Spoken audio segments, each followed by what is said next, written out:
ধলেশ্বরী আর শীতলক্ষা নদীর মিলনস্থল ছিল আজ উৎসবের আমেজ। মুন্সিগঞ্জের বুকে অনুষ্ঠিত হলো 21তম জাতীয় দূরপাল্লার সাঁতার প্রতিযোগিতা।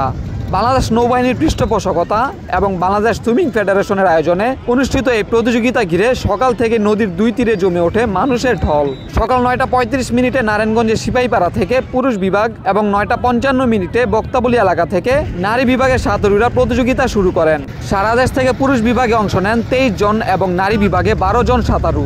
প্রায় 10 কিলোমিটার নদীপথ অতিক্রম করে তারা পৌঁছান মুন্সিগঞ্জ লঞ্চ ঘাটে। পুরুষ বিভাগে বাংলাদেশ সেনাবাহিনীর ফয়সাল আহমেদ 1 ঘন্টা 27 মিনিট সময় নিয়ে চ্যাম্পিয়ন হন। আর নারী বিভাগে বাংলাদেশ নৌবাহিনীর সোনিয়া আক্তার 1 ঘন্টা 7 মিনিট 43 সেকেন্ডে 7 কিলোমিটার অতিক্রম করে অর্জন করেন প্রথম স্থান। সমাপনী অনুষ্ঠানে প্রধান অতিথি হিসেবে উপস্থিত ছিলেন বাংলাদেশ নৌবাহিনীর প্রধান মুন্সিগঞ্জের ওই সন্তান অ্যাডমিরাল নাজমুল হাসান। তিনি বিজয়ীদের হাতে পুরস্কার ও সনদ তুলে দেন। অনুষ্ঠানে সভাপতিত্ব করেন মুন্সিগঞ্জ জেলা প্রশাসক ফাতেমাতুল জান্নাত। উৎসব মুখর পরিবেশে এই প্রতিযোগিতার মধ্য দিয়ে পর্দা নামে 21তম জাতীয় দূরপাল্লা সাঁতার প্রতিযোগিতা। নদীমাতৃক বাংলাদেশের প্রাণধারা যুক্ত হলো আরেকটি স্মরণীয় অধ্যায়।